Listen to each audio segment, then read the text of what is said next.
Howdy, y'all. Howdy, YouTube. I have my mic back. And this is a playthrough of Dagon's Railway Horror DLC, graciously provided by bitgolem Studios, link in the description. Let's go.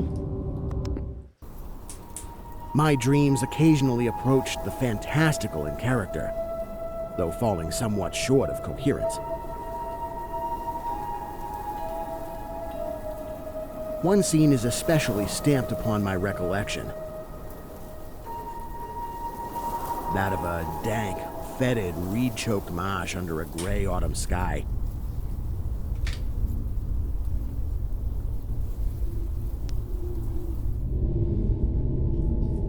In letters to his friend Donald Wandre, Lovecraft described two of his dreams. After the writer's death, they were sold to the publisher of Sinti Snaps or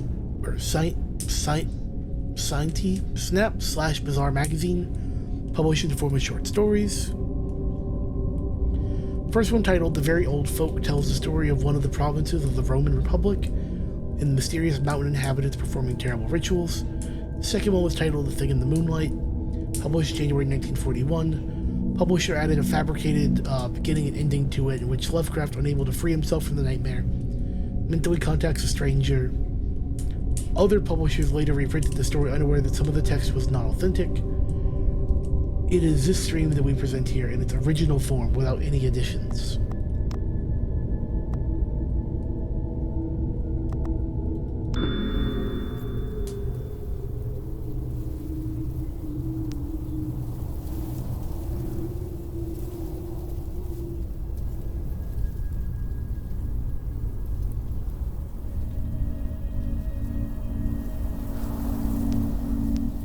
With a rugged cliff of lichen-crusted stone rising to the north.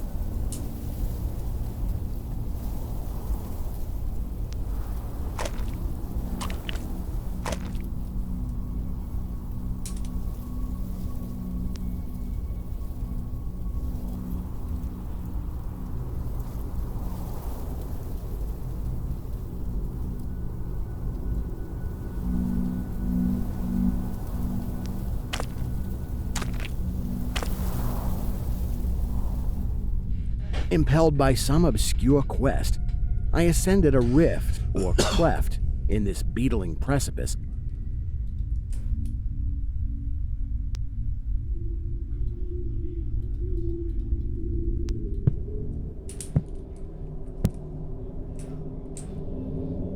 Noting as I did so the black mouths of many fearsome burrows extending from both walls into the depths of the stony plateau.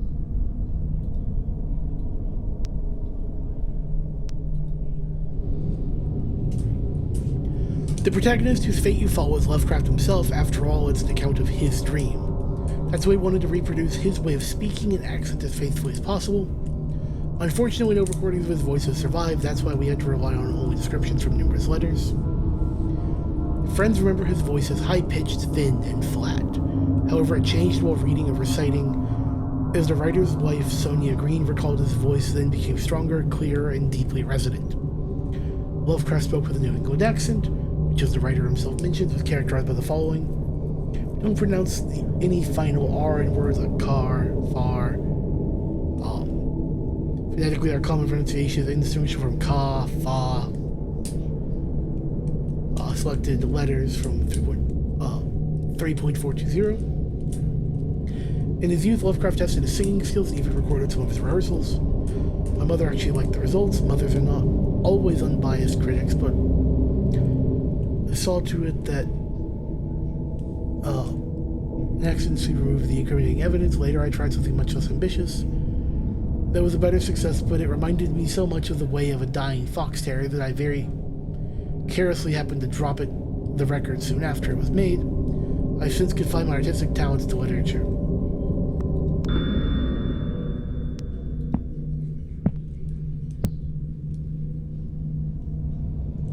At several points, the passage was roofed over by the choking of the upper parts of the narrow fissure. These places being exceedingly dark and forbidding the perception of such burrows as may have existed there. In one such dark space, I felt conscious of a singular accession of fright. as if some subtle and bodiless emanation from the abyss were engulfing my spirit. But the blackness was too great for me to perceive the source of my alarm.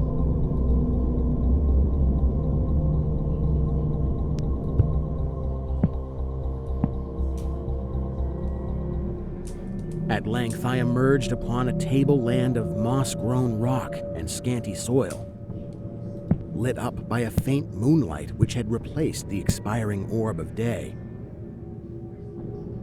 Casting my eyes about, I beheld no living object, but was sensible of a very peculiar stirring far below me amongst the whispering rushes of the pestilential swamp I had lately quitted.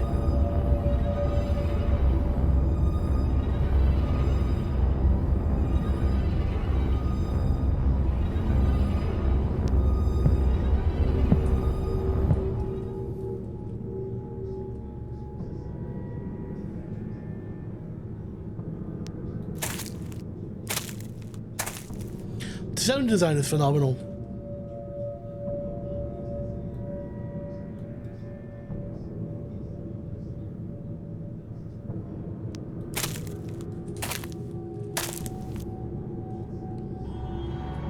After walking for some distance, I encountered the rusty tracks of a street railway and the worm-eaten poles which still held the limp and sagging trolley wire.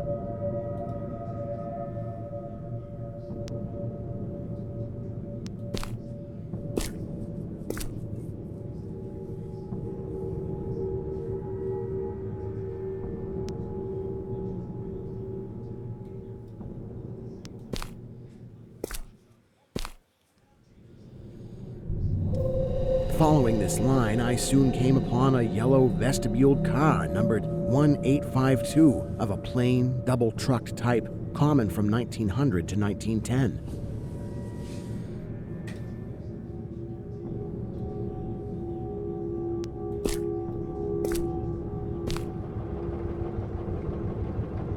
It was untenanted, but evidently ready to start.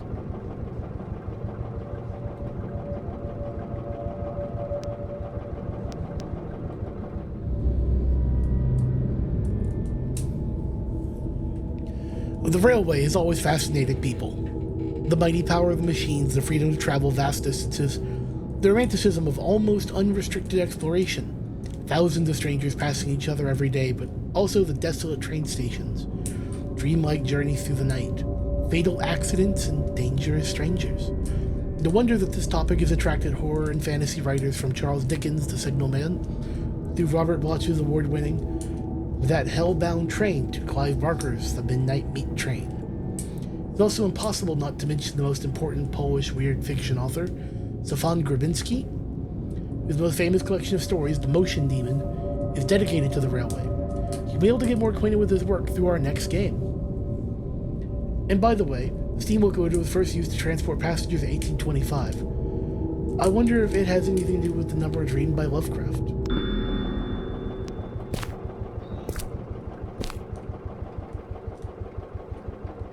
The trolley being on the wire and the air brake pump now and then throbbing beneath the floor.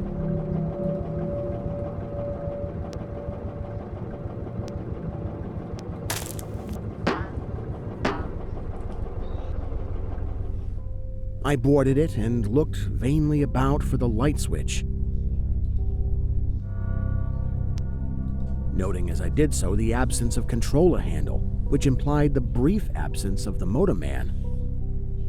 Then I sat down in one of the cross seats toward the middle, awaiting the arrival of the crew and starting of the vehicle.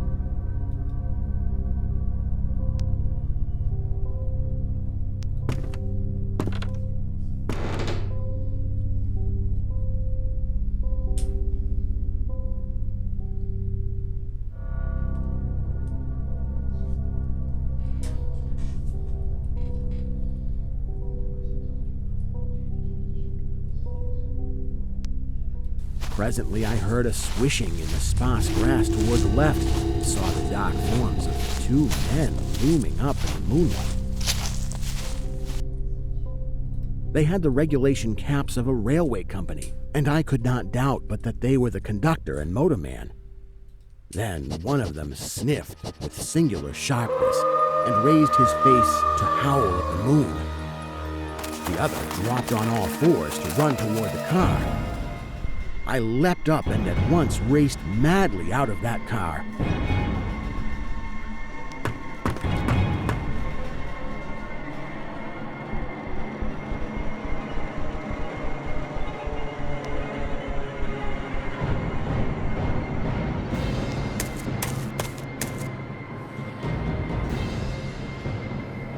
And away across endless leagues of plateau till exhaustion waked me.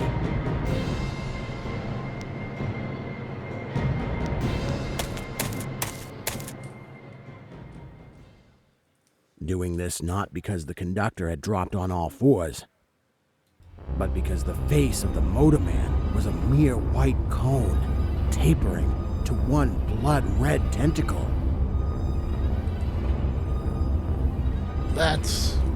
That's unpleasant.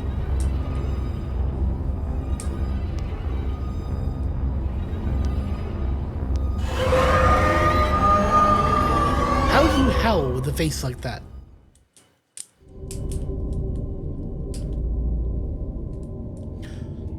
And that's it. Thank you all for watching. See you in the next one.